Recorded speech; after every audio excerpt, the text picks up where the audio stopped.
여기 보면 다음 페이지 넘겨주시면 여기 보면 구약과 이 구약의 이 구조가 나와 있는데 크게 이제 세 부분으로 나오죠. 역사서 17권, 여기에는 모세오경과 오늘 살펴보려고 하는 12권의 역사서가 있습니다.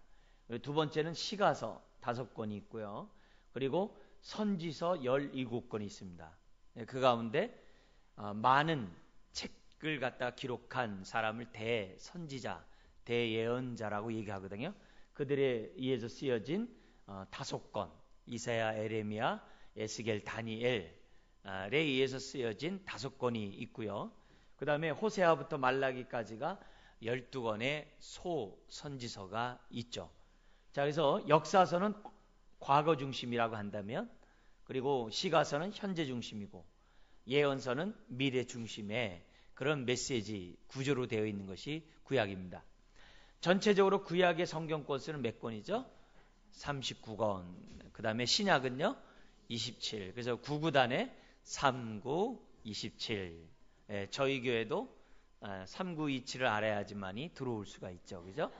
그 다음에 성경의 총 권수는 몇 권이죠? 66권.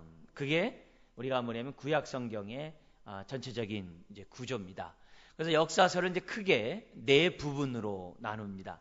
그 가운데 우리가 지난주에는 한 부분 모세오경을 살펴봤죠. 창조에서부터 시작해서 우리 4대 족장, 그리고 그들에 의해서 이 애굽의 땅에서 이제 융성하고 발전하는 가운데 하나님의 은혜 가운데 이제 가나안 땅으로 이제 들어오기 직전 그까지의 메시지가 이 모세오경 가운데 기록되어 있고요.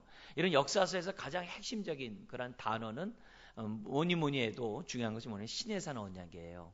시내산에서 하나님이 이스라엘 백성과 언약을 체결하고 내가 너희의 하나님 아버지가 되어주겠다. 그렇기 때문에 너희들은 하나님의 언약 백성답게 내가 너희에게 준 율례와 법도 가운데 지키면서 살아라. 그러면서 이제 십계명을 허락하시죠. 이제 이런 장면이 그 시내산에서 맺은 그 언약이 굉장히 중요해요. 사실 성경에서는 수없이 많은 언약들이 있어요.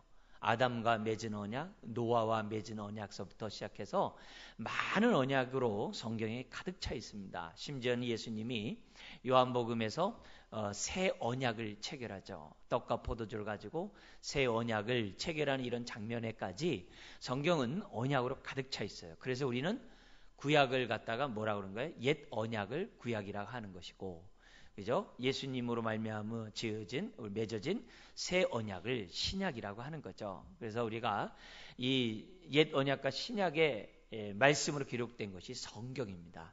그래서 성경에서 가장 핵심은 하나님과 우리와의 관계예요. 그래서 그분이 우리 아버지고 우리 자녀, 그분이 우리의 왕이시고 우리는 그분의 백성.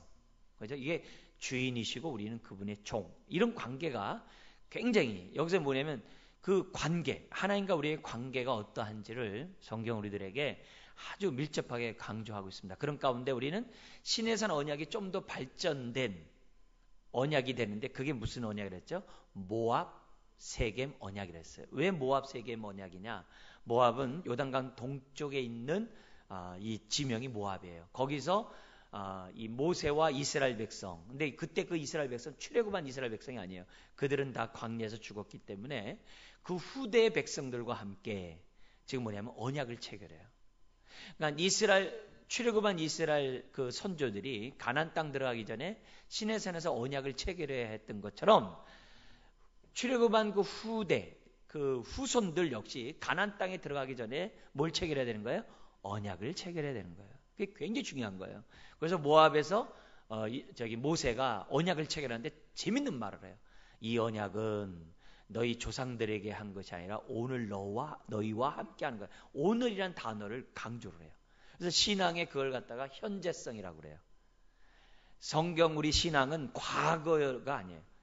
하나님은 과거의 하나님이 아니에요. 오늘의 하나님, 나의 하나님, 우리의 하나님이라는 그것을 모세가 벌써 알려줘요. 그래서 오늘 이렇게 얘기를 해요. 그 언약은 옛 조상들과 한 게 아니라 오늘 너희와 맺는 거라는 얘기를 하면서 모압에서 언약을 체결해. 근데 언약을 체결한 다음에 시내산에서 뭐 했어요? 서로 어떻게 돼요? 언약을 체결한 다음에 신방도 꾸미고 잔치도 했잖아요. 그게 이제 성막으로 이제 발전이 됐는데, 모압에서 뭐냐면 결혼을 약속했지만, 언약을 체결했지만 언약식은 안 했어요. 결혼 안 하고 결혼 생활 할 수 있는 그런 것처럼 나중에 생활하다 결혼식 하잖아요. 그런 것처럼 모압에서는 결혼 약속만 하고 결혼식을 어디서 하냐면 세겜 땅에 들어와서요. 세겜 땅. 그래서 모압 세겜 언약이고, 그런 의미에서 여호수아는 모세 오경과 함께 매우 중요한 역사서예요. 왜냐하면 여호수아 때 와서 이 가나안이 정복뿐만이 아니라 세겜 언약을 맺을 수 있었기 때문에 매우 중요한 성경 본문이 여호수아예요. 그래서 우리는 이 역사서 가운데서 모세오경과 다음에 우리 두 번째 역사에서 굉장히 필요한 우리 말씀을 보게 되는데요. 여호수아부터 예수도까지는 크게 세 부분으로 나눠져요. 세 부분으로 나눠지는데, 어느 부분까지 나눠지냐면은 이 통일 왕국, 그래가지고 사울왕과 우리 다윗과 솔로몬에 의해서 120년간 다뤘던 그런 이 통일 왕국이 있고, 그 왕이 통치하기 이전에 사사가 또 사무엘 같은 선지자가 나라를 통치하잖아요. 그죠? 그래서 그때까지의 역사가 있고, 그 다음에 이 통일 왕국으로서 통치하는 것으로 끝나는 게 아니라 그 다음에 분열 왕국과 함께 포로로 끌려가잖아요. 그게 또 이스라엘의 큰 역사잖아요. 그 부분이 지금 뭐냐면 여호수아에서부터 에스더까지는 크게 이 세 부분으로 나눠진다는 것을 여러분들이 좀 기억했으면 좋을 것 같습니다. 이제 그런 가운데 이 강의안을 보면서 그 강조점들을 하나씩 좀 살펴보도록 하겠습니다. 자, 우리 다음 페이지 보면 먼저 우리 역사서 중에서 세 개의 권, 앞에 분의 그 왕이 통치하는 시대를 왕정시대라고 그러는데, 왕이 통치하는 시기 이전의 역사를 잠깐 볼게요. 그게 여호수아, 그 다음에 뭐죠? 여호수아 다음 뭐 있어요? 사이에? 여호수아 다음에 그 사이에 뭐 있죠? 사이에? 네, 사사기가 있죠. 제가 사자 해도 기억이, 이제 점심 먹고 뭐 지금 이 정도에 앉아 있으면 거의 맨정신에 앉아 있기 어렵죠.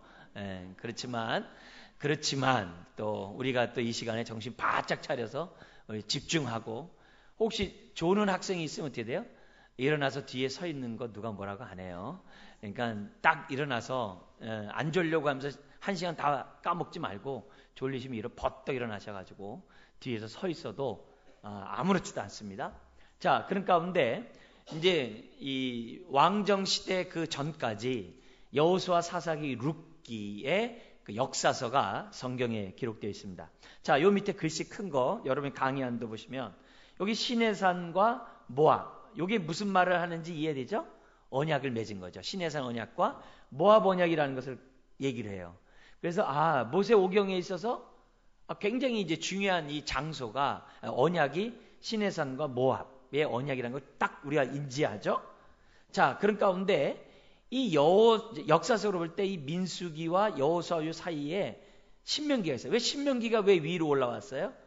모세가 3번 설교한 걸 모아놓은 거거든요. 막 이렇게 행동한 게 아니에요. 한 자리에서 모압에서 설교한 게 뒤로 빼놓은 거예요. 실제로 보면은 민수기가 굉장히 역사에서 중요하죠. 특별히 민수기에서 강조점이 뭐예요? 38년 동안 불순종함으로 광야에서 유리하잖아요. 방랑 생활을 하잖아요. 그래서 방랑이에요. 방랑. 그죠? 그리고 가나안 땅에 이제 들어오기 전에 뭘 맺는 거예요? 여기서 두 번째 율법 신명기에 의해서 기록되어 있죠. 여기 모압 언약을 이제 체결하는 이런 장면이 나오는데요. 이 여호수아에서 강조점은 뭐예요? 정복. 정복이라는 단어가 굉장히 중요해요. 그래서 약 30여 개의 여러 그 부족들을 갖다가 여호수아가 정복하는데, 정복할 때 핵심은 뭐냐면 그들이 능력이 있어서 힘이 있어서 군사력이 있어서 정복한 게 아니에요. 우리는 그걸 갖다 작은 아이성에서 패배하는 걸 보면서 깨닫게 되죠. 그들이 가나안 땅을 정복할 수 있었던 것은 뭐예요? 약속의 하나님의 말씀에 따라, 약속하신 그 하나님이 신실히 지키시는 그 약속과 능력에 의해서 그들이 어떻게 돼요? 가나안 땅을 정복한 것이지 스스로 능력 때문이 아니에요.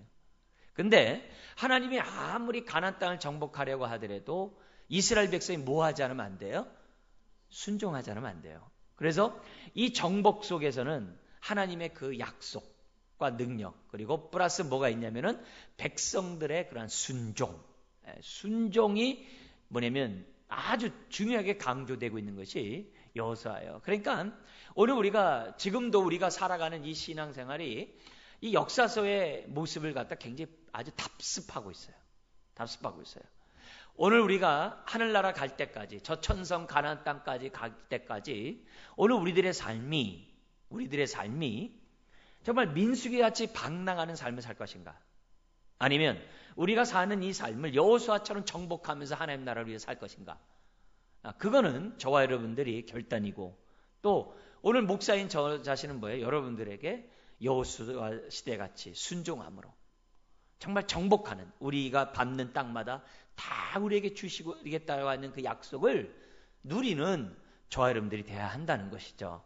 그래서 우리가 이런 모습을 보면서 이 가나안 정복은 오늘 우리가 이 땅에 살아가는 이 정복과 영적 전쟁과 너무나도 밀접하게 연관되어 있다는 사실을 저와 여러분들이 잊지 않는 것이 굉장히 중요해요. 그런데 이 가나안 땅 정복한 다음에 그 다음에 역사가 뭐냐면 사사기 500년의 역사가 이제 진행이 됩니다. 이 사사기 500년 역사되는데 한 7개의 죄의 주기가 반복됩니다. 그 죄의 주기의 반복은 뭐냐면은 그들이 가나안 땅에 편안하게 살아요. 편안하게 사니까 하나님을 찾을까요? 안 찾을까요? 안 찾죠. 등 따신고 배부르는데 왜 하나님 찾아요? 그러니까 어떻게 돼요? 자기 소견에 오르는 대로 이렇게 점점 살아가게 돼요. 근데 사람은 탐욕의 종이기 때문에 자꾸 뭔가 어떻게 돼요? 욕심 가운데 뭔가 얻고자 하는 마음이 발동하게 되어 있어요. 그러다 보니까는 사람들이 이 사는 것에 대해서 더 유지하고 지탱하고 더 많이 살고 싶어서 살고 싶어하는 그 탐욕이 발생을 해가지고서 발동해가지고 어떤 행동을 하냐면 번영의 신, 성공의 신, 부요의 신인 바알신을 숭배하게 돼 있어요. 그래서 백성들이 등 따숩고 배부르니까 어떻게 돼요? 더 등 따숩고 배부르기 위해서 그들은 뭐냐면 우상 숭배를 해요. 우상 숭배하니까 하나님이 어떻게 돼요? 우상 숭배하는 그들을 가만 내비둘 수 없잖아요. 왜요? 이스라엘 백성을 선택한 목적이 제사장 나라가 되어서 그들을 통해서 하나님의 뜻을 이루고 열방이 그들을 통해서 하나님 앞에 나오도록 하나님이 해놓은 건데 자기네들이 자꾸 열방의 종이 되고 있으니 그럴 수가 없잖아요. 그래서 하나님이 어떻게 돼요? 그들을 깨어나기 위해서 채찍질을 듭니다. 그래서 주변에 있는 나라들이 여러 나라들이 아주 때마다 시마다 공격을 합니다. 공격을 하면 그들은 어떻게 돼요? 그들의 속국이 되고 압제가 되고 그들의 침략에 의해서 피폐하게 돼요. 자, 피폐하면 사람은 또 뭐 하게 돼요? 잃어버렸던 하나님을 찾게 돼 있죠. 하나님 도와주세요. 그러면 누굴 보내? 하나님이 사사, 구원자인 사사를 보내가지고 그 모든 것들을 다 대적들을 물리치고 백성을 구원해요. 그러면 백성들은 어떻게 돼요? 할렐루야 한 다음에 어떻게 돼요? 하나님 열심히 섬기다가 또 어떻게 돼요? 또 그 열정이 쭉 가라앉게 돼가지고서 첫사랑을 온데간데 없고 다시 어떻게 돼요? 등 따숩고 배부른 그 모습을 반복하는 게 사사기예요. 그런데 여기 사사기의 반복은 안타깝게도 죄의 그런 악순환이 반복되어 있다는 것이 가나안 땅의 정착에 있어서의 사사기의 역사예요. 좀 끔찍하죠. 이때 그 동시대, 이 왕이 통치하는 시대가 아니에요. 사사가 통치하는 그 시대에 뭐가 와요? 기근이 든지라. 그랬어요. 오늘 아브라함처럼 또 어떻게 돼? 기근이 든지라 해서 가지고 그 기근을 피하고자 어디로 가요? 모압 땅으로 가버린 룻기의 사건이 성경에 이제 기록되어 있습니다. 그래서 이 룻기는 사실 이 사무엘상과 이 사사기의 중간을 연결하는 너무너무 중요한 아주 신학적인 의미가 있는데 그 얘기하면 여기 앉아있는 분들 지금 막 다 머리 다 빠개집니다. 그건 나중에 우리 룻기 공부하고 그랬을 때 좀 집중적으로 하기로 하고, 어쨌든 이 문제가 역사서 안에서 여호수아, 사사기, 룻기의 이 역사가 왕정시대, 우리 이제 사무엘상 이제 등장하잖아요. 왕정 시대 이전에 있었던 역사라는 사실을 기본적으로 머리에 인식하고 있는 것이 굉장히 중요해요. 자, 근데 여기서 우리가 이 사사기에서 배워야 될 게 뭐예요? 아, 사람은 적당한 기근이 있는 것도 필요하구나. 적당히 어려운 것도 필요하구나 라는 사실을 우리가 첫 번째 깨닫게 되고, 동시에 우리가 또 깨닫는 게 뭐냐면은 등 따스고 배부르다고 할 때가 나태하고 게으를 때가 아니라 오히려 그때가 바로 영적 기근을 만나는 것을 미리 뭐예요? 비축해야 되는 시기라는 것을 깨달으면 은혜가 될 줄 믿습니다. 그래서 하나님이 우리들에게 지금 대한민국에 종교의 자유를 줬잖아요. 왜 그럴까요? 마지막 때에 영적 기근을 능히 대적하고 능히 극복할 수 있는 기회를 우리들에게 주고 있다라고 여러분 생각하는 것이 지혜로운 자인 줄 믿습니다. 그래서 하나님이 이렇게 평탄한, 정말 우리가 이렇게 기독교를 믿고 하나님 앞에 예배를 드리고 이처럼 마음껏 정말 주일날 이렇게 예배할 수 있다는 게 얼마나 은혜예요. 감사해요. 그러니까 이런 상황에서 우리들이 해야 될 일은 뭐냐면 빨리 하나님의 은혜로 충만해지는 거죠. 그리고 우리나라 한국교회는 뭐 해야 되는 거예요? 빨리 이 세상의 기독교 문화가 자리를 잡을 수 있도록 교회가 힘을 써야 되는 거예요. 기독교 문화가 굉장히 중요해요. 왜요? 그런 기독교 문화 안에 있으면 사람들이 하나님에 대한 믿음을 계속 기억나게 해주거든요. 기억나죠? 예를 들면은 미국 같은 데서는 기독교 문화가 있어요. 그래서 그들은 추수감사절만 되면 어떻게 돼요? 크리스마스만 되면 어떻게 돼요? 믿지 않는 사람도 교회 가거든요. 부활절 그러면요, 그들은 다 뭐예요? 나라 전체가 쉬어버립니다. 추수감사절도 쉬어요. 그러니까 그런 문화가 있으므로 그들은 어떻게 돼요? 그때 교회라도 가고 그때 하나님을 찬양하고 그런 게 있거든요. 그러니까 우리나라도 지금 뭐냐, 기독교 문화를 만들어야 되는 거예요. 그래서 우리가 문화 사역자 이런 사람들이 기독교 문화를 만들려고 많이 애쓰는데 번번이 헛발질을 하고 있고 지금 잘 이렇게 이 활성화가 안 일어나고 있는데 여러분 기도해야 됩니다. 그래서 기독교 문화가 생겨나야 되고, 그럼 기독교 문화가 생겨나려면 또 뭐도 있어야 돼요? 기독교 세계관이 지금 뭐예요? 이 세상 가운데 자리를 잡을 수 있도록 해야 돼요. 왜냐하면 세상에서는 기독교 세계관보다도 우리가 다분히 어떻게 돼요? 동양종교 세계관이 자리 잡고 있죠. 그 대표적인 게 뭐죠? 지성이면 감천. 또 뭐 있어요? 뭐 있어요? 원인에 의해서 결과가 있다고 하는, 다 사람들이 다 인과응보의 그 세계관이 지금 뭐냐면 세상을 잡고 있어요. 그게 뭐예요? 우리 기독교인들까지 갖고 있어요. 그러다 보니까 성경을 볼 때마다 인과응보식으로 뭐든지 생각하는 거예요. 인과응보식으로. 인과응보만 있는 게 아니에요. 그래서 인과응보가 있는 사람들은 무조건 잘못되면 뭐 업보라든지, 잘못하면 내가 옛날에 잘못해서 그랬다는 등 맨 그렇게 생각을 해요. 이게 동양의 그런 세계관이 우리를 지배하고 있다는 거예요. 인과응보도 있지만 성경에서 할 때 그걸 초월하는 게 많죠. 어떻게 보면 더 많아요. 어떤 의미에서요? 악인이 잘 살거든요. 독재자가 잘 살거든요. 불법을 행하는 자가 잘 살거든요. 그거는 인과응보가 아니잖아요. 불법을 저지르고 나쁜 짓 하면 못 살아야죠. 근데 잘 살잖아요. 벌써 인과응보가 벌써 맞지 않다는 게 우리 세상이거든요. 근데 그 생각이 많이 잡혀 있어요. 그래서 내가 신앙생활하다 좀 더 어려우면 뭐라 그래요? 내가 뭐 잘못해서 그렇지? 뭘 이렇게만 생각을 해요. 물론 내가 잘못해서 잘못된 것도 많이 있죠. 그렇지만 우리가 신앙생활할 때 이런 부분들을 빨리 정말 극복할 수 있는 우리들의 뭐예요? 그런 성경적 세계관을 갖는 것이 굉장히 중요해요. 그래서 특별히 우리 고난에 관한 이 생각에 있어서 인과응보보다는 하나님의 섭리에 따른 고난관을 갖는 것이 굉장히 중요해요. 굉장히 중요해요. 그래서 여호수아 시대에 우리가 지금 살아가고 있는데 자칫 잘못하면 어떻게 돼요? 사사기 시대로 넘어갈 수 있어요. 어떻게 보면 지금 이 경계사에 있는지도 몰라요. 지금 기독교 인구가 20% 되면 타락한다고 그러거든요. 그리고 2만 불 넘으면 타락한다고 그랬거든요. 근데 우리나라가 2만 7천 불이 넘어요. 기독교 인구가 20%예요. 그게 뭐예요? 타락으로 가고 있는 거죠. 우린 그 증거를 유럽이나 북미에서 보는 거죠. 지금 미국에서 보는 거고 유럽에서 보는 거죠. 그래서 아직도 교회 다니니? 아직도 기도하니? 이런 얘기들이 지금 뭐예요? 세상을 지배하고 있거든요. 그런 의미에서 우리가 이 사사기 시대가 개인적으로 오지 않도록, 사사기 시대가 개인적으로 오지 않도록. 그래서 저는 이런 생각도 해요. 목사로서 뭐냐면 나중에 사사기 시대가 왔을 때 생존 전략 방법 이걸 좀 만들어 가지고 성도들을 좀 미리 훈련을 해야 되겠다는 생각이 좀 들어요. 왜냐면 우리가 예방 교육을 하잖아요. 그런 것처럼 앞으로 사사기 시대가 우리에게 오거든요. 그럴 때 우리가 어떻게 생존할 것인가. 더 나아가서는 우리가 모여서 예배 드리지 못할 때가 오거든요. 뭘 올지 모르거든요.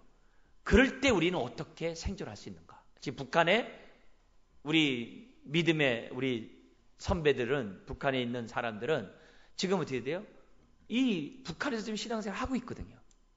어떻게 그 북한 사회에서 신앙생활을 할 수 있는가? 그들의 그 생존 전략을 우리가 좀 배워서 미리 준비하면 겨울이 올 때, 영적 겨울이 올 때, 개인적으로나 사회적으로, 국가적으로 올 때 정말 우리가 서바이벌 할 뿐만 아니라 내 주변 사람들을 살려줄 수 있다고 한다면 얼마나 의미가 있을까?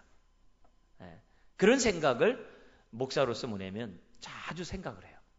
그래서 여러분들도 함께 생각하고 여호수아 시대 되면 빨리 영적 겨울을 정말 맞이하기 위해서 비축을 잘해놓자. 깨어있자. 개인적일 뿐만 아니라 이 사회가 그런 사회가 되도록 하자. 그런 얘기를 자꾸 우리가 해야 됩니다. 그리스도인들끼리 자꾸 해야 돼요. 그리고 사사기 시대가 내 앞에 오지 않도록 하자. 근데 내가 잘한다고 사사기 시대가 없는 게 아니잖아요. 여호수아하고 갈렙이 믿음 좋다고 해서 38년 동안 광야 생활 안 한 게 아니잖아요. 믿음이 좋아도 어떻게 돼요? 그 식구들, 그 이웃 때문에 어떻게 돼요? 광야 생활 같이 돌아야 돼요. 왜요? 믿음 있는 사람이 같이 돌아야 그 사람들이 그나마 깨어 있거든요. 이해됩니까? 여러분이 신앙 잘해도요. 여러분의 가족 때문에 여러분 광야 생활 30년 할 수 있어요. 왜요? 그 광야 뺑뺑이 도는 그 사람들을 건지기 위해서 여러분을 같이 어떻게 돼요? 하나님이 남겨둘 수가 있는 거예요. 그게 하나님의 성경의 진리거든요. 우리는 좋은 곳, 넓은 곳, 화려한 곳에만 자꾸 가서 안전하길 원하잖아요. 근데 하나님은 모세나 여호수아나 갈렙 그런 사람들이 어떻게 돼요? 그들과 함께 가라는 거예요. 그래서 예수님이 나는 어떻게 돼요? 제자들이 그러잖아요. 나는 너희를 양을 갖다가 이리 가운데 보내는 거와 같다 그러거든요. 아니 양을 왜 이리 가운데 왜 보내요? 주님이 좀 품고 계시지. 근데 보내거든요. 왜요? 보내야 거기 있는 사람이 살아나죠. 그런 의미에서 여러분이 직장을 가거나 여러분이 우리 동네 살 때마다 기본적 생각이 뭐냐? 나도 연약하고 힘들어 죽겠는데 왜 자꾸 막 그게 아니라 그들을 살리라고 하나님이 여러분을 보낸 줄 믿습니다. 그게 소명이에요. 그게 우리가 맡은 사명이에요. 그게 우리가 이 땅에 살아갈 의미입니다. 의미입니다. 그래서 그렇게 살면 우린 여호수아 갈렙처럼 나중에 가나안 땅에 들어가는 거고, 그렇게 안 살아버리면 어떻게 돼요? 그냥 광야에서 쓰러져 버리는 거예요. 그 역사를 우리가 여기서 이제 보게 되는 거고요. 그리고 룻기에서는 무엇보다도 이 중요한 것은 뭐냐면 그런 기근을 피해 다른 나라까지 갔지만 하나님께서 어떻게 돼요? 정말 룻이라는 이 여인을 통해서 하나님의 구원의 역사를 이루는데, 특별히 이 룻에 있어서 우리가 강조점이 돼야 되는 게 뭐냐면은 헌신. 근데 특별히 뭐에 대한 헌신이냐? 약속을 끝까지 지키려고 하는 그 헌신의 모습을 강조해야 돼요. 이 사랑 이야기에서 중요한 게 뭐예요? 약속을 끝까지 지키는 룻. 왜냐면 그 형님은 어떻게 돼요? 시어머니가 고향으로 돌아가라고 했을 때 안녕히 계세요 하고 갔거든. 근데 이 룻은 뭐예요? 자기가 뭐예요? 결혼했던 그 약속. 그 약속을 어떻게 돼요? 다른 나라까지 이주해 가면서 힘없고 빼없고 늙은 어머니를 봉양하기 위해서 그는 어떻게 돼요? 그 약속에 헌신을 했어요. 이게 중요한 거예요. 우리가 언약의 자녀로서, 언약 백성으로서 신앙생활한 저와 여러분들이 항상 생각해야 될 것은 뭐냐면 하나님이 약속 끝까지 지키신다는 것을 생각하고, 그래서 저와 여러분들 어떻게 돼요? 하나님께 내가 헌신했으면 끝까지 헌신하겠다고 하는, 일구이연하지 않는 사람이 되어야 한다는 거예요. 그래서 디모데전서 3장에서도 하나님의 직분자를 뽑을 때 일구이연하지 아니하며, 그게 중요한 거예요. 왜요? 하나님은 진리시거든요. 하나님은 실상이시거든요. 하나님은 정말 바꾸지 않으시거든요. 근데 우리가 하나님에 대한 신앙을 막 바꿔버리면 그거는 하나님의 백성이 아니거든요. 자세가 아니거든요. 그래서 우리가 룻기에서는 뭐냐면 그 어려운 상황에서도 그 약속을 지키니까 하나님의 대대요 그 여인을 메시아의 족보로 하나님의 대대요 인도하시는 거예요. 족보로 세워주시는 그 역사가 룻기예요. 그런 의미에서 여호수아, 사사기, 룻기는 오늘 우리가 신앙생활하는 데서 어떻게 신앙생활해야 되는지 그 원리를 잘 보게 하는 장면이에요. 다음 몇시 보죠. 자, 여호수아, 룻기의 그 지도를 보면 여기 보면 요 검무잡잡한 게 뭐냐면 이 갈릴리, 저기 사해 바다예요. 네? 요 위는 그럼 뭐가 돼 있어요? 갈릴리겠죠, 그죠? 여기 그 한데 이게 좀 약간 좀 여러모로 좀 흐릿한데 12지파에 의해서 이렇게 이스라엘이 이렇게 정복한 겁니다. 그래서 요단 동쪽에도 르벤 지파, 그 위에 갓 지파, 므낫세 지파, 여러분 강의에 있는 것처럼 이렇게 지배를 해요. 그리고 그 사사들이 어떻게 돼요? 여기 나와 있는 것처럼 굉장히 모든 지파에서 다 이렇게 나올 정도로 지금 사사들이 이렇게 쫙 나와요. 근데 여러분, 사사들이 변변한 사사들이 있었나요? 어떤 사람은 힘이 있으면 머리가 없고, 어떤 사람은 지혜가 있으면 힘이 없고, 등등 여러 가지 뭔가 다 뭐예요? 부족하기 짝이 없어요. 근데 그들이 하나님의 손에 붙잡히자 이스라엘을 갖다가 건지는 사사로 쓰임받는 것을 보게 함으로써 오늘 우리들에게 뭐인 거예요?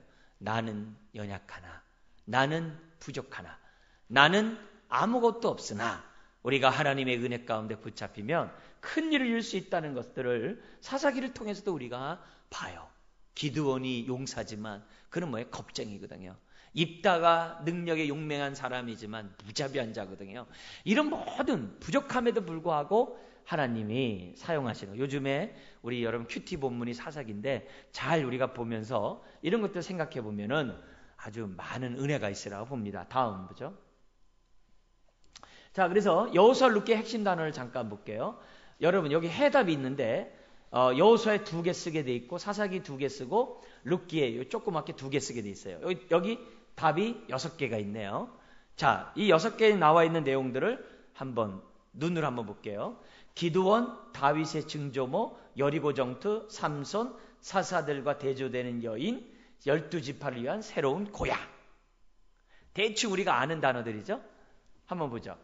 자, 기드온은 어디에 있을 것 같아요? 사사기. 다윗의 증조모는 어디 있죠? 룻기. 좋아요. 여리고 전투는요? 여호수아. 삼손은 사사기. 그 다음에 5번에 사사들과 대조되는 여인은 룻기겠지, 여인이니까. 그 다음에 12지파를 위한 새로운 고향? 여호수아. 왜? 정복이 있으니까. 그때 참 재밌을 것 같아. 왜냐면은 제육볶기에서 12지파가 땅을 차지하는데 기도 많이 했을 것 같아. 하나님 양지 바르고 물 많은 데로 주시옵소서. 산은 말고 분양 주시옵소서. 왜냐면 우리 여기 아파트나 저 옆에 들어올 때 여러분 분양 들어갈 때 좋은 층, 좋은 우리가 얼마나 많이 기도했겠어요? 그걸 연상해 보면은 여호수아의 백성들이 아마 진짜 굉장히 했을 것 같아요. 네. 자, 다음 페이지 한번 딱 보면 답이 있습니다. 맞나요? 답? 맞았어요? 여기 2개씩 쓴 거 맞았어요? 네. 그러면 핵심 단어가 뭐라고 그랬어요? 여호수아는 정복. 자, 사사기는 7개의 죄의 주기들. 7개의 죄가 계속 돌아요. 그러니까 우리는 그 죄의 주기를 끊을 수 있어야 돼요. 이 끊는 게 굉장히 중요하거든요. 재밌는 건요, 사사기에서 그 죄의 주기를 끊는 방법이 뭐냐? 자기 소견에 오른 대로 하지 말고 사사기 2장 10절에 나와요. 뭐라 그러냐면은 하나님을 인격적으로 알라 이렇게 돼 있어요. 그러니까 왜 우리가 옛사람에 자꾸 이렇게 답습하며 사느냐, 왜 자꾸 우리가 세상 가운데 자꾸 이렇게 답습하며 사느냐, 왜 자기 소견대로 사느냐, 하나님을 인격적으로 알아가지 않았기 때문이라는 거예요. 그래서 우리가 주일학교 교육을 비롯해서 우리가 교회 교육을 할 때 강조점이 뭐냐면 하나님을 알아가는 지수에 자라가자는 거예요. 알되 머리가 아니라 인격적으로 하나님을 알자는 거예요. 그래서 성경에서는 기노스코라는 단어를 썼어요. 그냥 단지 그냥 알다 이런 단어 쓴 게 아니라 인격적으로 알다라는 단어를 썼어요. 네. 자, 이게 여호수아 룻기의 중요한 얘기예요. 다음 보죠. 요거는 이제 여러분의 강의에 나와 있는 것들을 여러분 그냥 참고 자료 보시면 되고요. 다음 페이지 한번 또 보겠습니다. 자, 그 다음에 두 번째 우리 뭐냐면 역사서에 대해서 우리 좀 살펴보도록 하겠습니다. 두 번째 역사서가 나오고 있는데 두 번째 역사서는 뭐냐면 이제 왕정시대. 예, 왕정시대 속에서도 우리가 뭐예요? 정말 이렇게 이 통일왕국 시대를 중심으로 우리가 이것을 좀 볼 수가 있습니다. 자, 여기 보면은 제일 밑에 여러분의 강의안과 함께 여기 보죠. 사무엘 상하, 열왕기 뭐예요? 상하. 요게 뭐냐면은 역사서예요. 자, 근데 열왕기 사무엘 하 내용과 같은 내용을 기록한 게 뭐예요? 역대상이에요. 역대상. 그리고 역대하는 뭐냐면 열왕기 상과 열왕기 하가 어떻게 돼요? 같은 역사에 관한 내용들을 갖다가 기록을 해놨어요. 근데요, 똑같은 내용이라도 똑같은 게 아니에요. 관점이 달라요. 관점이 다른 것을 우리가 이제 뒤에 넘겨서 보겠는데요. 어쨌든 그래서 여기 보면은 이 6권이 뭐냐면 두 번째 우리가 여기서 12권 중에서 두 번째 우리가 살펴봐야 될 중요한 내용이라는 겁니다. 자, 여기에서 우리 한번 보면 요 열왕기 여기 뭐냐 사무엘하 역대상 요 예 때 나오는 그런 이 시가석 가운데 하나가 뭐냐면 시편이에요. 요 시절에. 왜냐하면 다윗에 의해서 많이 시편이 쓰여졌기 때문에 그렇게 얘기를 하는 거고요. 그 다음에 요때 나오는 것이 뭐냐면 잠언, 전도, 아가서. 왜 그럴까요? 솔로몬이 많이 썼기 때문에 그렇게 된 거예요. 그래서 요렇게 구조가 되어 있구나. 지금 뭐냐면 역사는 이렇게 흘러가요. 밑에 같이. 아까 사사기, 룻기 이렇게 사무엘 상하, 열왕기 상하 이렇게 흘러가요. 그 다음에 뭐로 나와요? 요 뒤로 포로 후에 에스라 느헤미야 에스더가 나오겠죠. 그렇게 역사는 밑으로 흘러가는데 그와 연관해서 역대상하가 있고 시편과 잠언과 전도서 아가서가 성경에 그런 시대 속에서 기록되어 있다는 것을 우리가 볼 수가 있는 거죠. 다음도 한번 볼까요? 이게 뭐냐면 통일왕국 시대 상황이에요. 여기 갈릴리하고 사해바다에 있는 거 통일왕국 시대 때는 다윗이 통치할 때 분열왕국이 될 때까지 이렇게 넓은 지역까지 다 차지했어요. 지금 여기가 어디냐면은 지금 전쟁 나고 있는 시리아 그쪽 지역까지 이라크 북부 지역까지 뭐냐면 다윗이 다 이렇게 통치를 했었습니다. 그러다가 지금 뭐냐면 분열왕국이 솔로몬 이후로 생겨나게 되잖아요. 그때 이후로 이렇게 유다는 여기 조그매요. 여러분 여기 보시는 것처럼 유다와 이스라엘 요만큼밖에 안 되고 주변에 시돈, 아람, 암몬, 모압, 에돔, 블레셋이 살아나요. 이게 뭐냐? 영적으로 우리가 신약에서 이것을 어떻게 늘 해석을 하냐면은 블레셋, 시몬, 아람 이런 게 다 뭐냐면 우리 옛사람으로도 해석을 해요. 그래가지고 우리가 성령 충만하면 이들이 있는지 없는지도 몰라요. 근데 우리가 성령 충만하지 않고 하나님 뜻대로 살아가지 않으면은 나의 옛 죄악들이 다 살아나. 블레셋도 살아나고 시몬도 살아나고 암몬도 살아나고 그냥 온갖 죄성들이 다 살아나는 거예요. 그러니까 이 통일왕국 시기에서는 어떻게 돼요? 다윗 같은 경우 어떻게 돼요? 예배 중심 속에서 정말 하나님의 신세가 살잖아요. 그러나 분열왕국 시대 속의 사람들은 어떻게 돼요? 사사기처럼 자기 손의견에 옳은 대로 살잖아요. 여호수아 시대처럼 안 살잖아요. 다윗 시대처럼 안 살잖아요. 사사기 시대처럼 살잖아요. 그러니까 어떻게 돼요? 삶이 죄악이 아주 관영한 그런 나라가 되고 결국 이렇게 사니까 어떻게 돼요? 여기서 빨리 회개하고 정신 차리면은 사사기를 보내주듯이 다윗을 보내주듯이 하나님 보여줄 텐데 회개하지 않으니까 어떻게 돼요? 포로를 끌려가 버리는 거예요. 그래서 포로기 역사가 그 다음에 나오게 되는 거죠. 자, 배경은 그렇습니다. 여기까지 이해됐죠? 자, 근데 통일왕국 시대는 몇 년이에요? 네, 120년. 우리 첫 시간에 했었습니다. 자, 다음 페이지 한번 보죠. 여기에 사무엘상에서부터 에스더까지 핵심 단어를 보는데 우리 한번 역사서에 우리 크게 세 번째 부분이죠. 12권에서 두 번째 부분이죠. 사무엘 상하, 열왕기 상하. 자, 여기에서 여기 1, 2, 3, 4번 있어요. 여기가 한번 볼게요. 다윗의 생에 있어서 성직자로서의 전망이 어디예요? 그리고 두 번째, 다윗의 통치는 뭘까? 이제 여기 오면요, 이제 헷갈리기 시작을 합니다. 이제 여기 오면은 이제 어려워요. 주일학교 때 아무리 왕을 다 외웠어도 어려워요. 세 번째, 사무엘이 왕인 사울에게 기름을 붓는다. 아, 이건 좀 어디서 본 것 같아. 역사적으로 볼 때 앞으로니까 1000명의 여자와 함께 사는 왕. 아유, 좀 뭐하네. 자, 여기에 대해서 우리 다음 페이지 한번 보세요. 답이 나와요. 자, 이 답 보는 게 지금 이 시간에 이제 끝날 시간이니까 빨리빨리 가야 될 것 같아요. 자, 다윗의 생에 있어 성직자로서의 전망이 뭐 어디 나오는 거예요? 이 역당이에요. 역대상이에요. 자, 보세요. 역대상은 누구를 중심으로 썼어요? 다윗 왕을 중심으로 썼어요. 그죠? 아, 요거 제가 고쳤는데 다시 또 이렇게 됐네요. 역대하는 누구 중심으로 썼어요? 다윗 중심이 아니라 누구 중심이에요? 제사장 중심으로 썼어요. 제사장 중심. 그러니까 역대하에 대한 이 부분의 모습을 이렇게 보면은 역대하를 볼 때 똑같은 얘기인데 왜 이렇게 역대하의 내용이 좀 다른가? 다른 거 없어요. 하나님을 경외하면요. 성경이 아주 많이 나와요. 근데 여로보암 2세처럼 하나님을 경외하지 않으면 하나님 앞에 악을 행했더라. 끝. 더 이상 쓸 게 없어요. 쓸 게 없어요. 근데 지금 유대 땅 거기에 이스라엘 땅에 있잖아요. 땅만 파면 여로보암 왕 2세 때 유물이 나온대요. 그렇게 왕성했는데 하나님 앞에 악을 행하니까 뭐예요? 그냥 한 줄이에요. 하나님 앞에 악을 행하고 죽었더라. 끝. 이게 굉장히 중요한 거예요. 그래서 제사장 중심으로서 뭐냐면 역대하를 썼다는 것은요. 오늘 우리가 제사장 나라인 저와 여러분들이 어떻게 역사를 봐야 하는지 굉장히 중요한 본문을 제시하고 있는 것이 역대하입니다. 자, 다윗의 통치는 어디예요? 사무엘하. 사무엘이 사울의 기름 불 때 어디예요? 어디 나와요? 여기 3번이 여기 사무엘상에 처음 나오죠. 왜냐면 첫 번째 왕이니까. 사울, 다윗, 솔로몬이니까. 됐죠?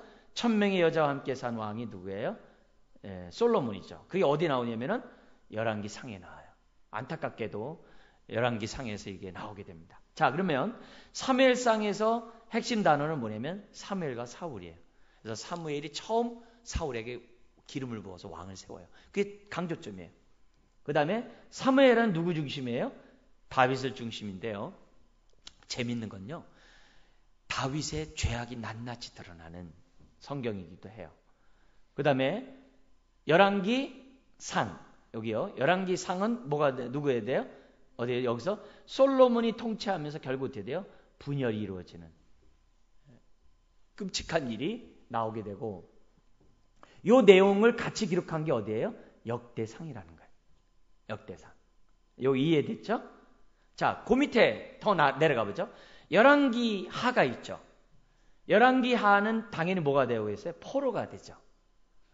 바벨론에게 3차 포로로 끌려가게 되는 그 뼈아픈 사건이 그때 상황이 기록된 게 열왕기 하예요. 근데 그 동시대 상황을 기록한 것이 역대하인데 제사장 중심의 시각으로 기록을 해요.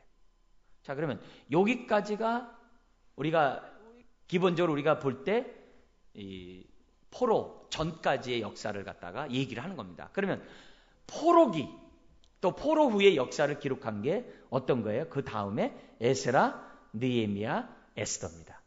자, 여기 에스라에서는 뭐가 강조해요? 여기서는 성전과 백성이 지금 어떻게 돼요? 강조되고 있어요. 성전과 백성. 그죠? 여기 그 성전과 백성이 돼가지고 처음에 누구를 통해서 오냐면 스룹바벨과 에스라의 인도로 다시 뒤에 70년 포로 생활이 끝나고 본토로 귀환하는 그런 사건들을 기록한 것이 에스라예요. 그리고 성벽, 성전이 아니라 성벽을 기록한 게 뭐예요? 사건이 느헤미야예요. 성전은 누구예요? 에스라. 그죠? 그 다음에 여러분 잘 아는 죽으면 죽으리라에 누구 나옵니까? 에스더. 페르시아의 이 왕비, 요 사건을 기록한 게 에스더였다는 것을 봅니다. 자, 옆에 인물 및 사건 한번 볼게요. 페르시아의 왕비는 누구예요? 그러면요? 에스더겠죠.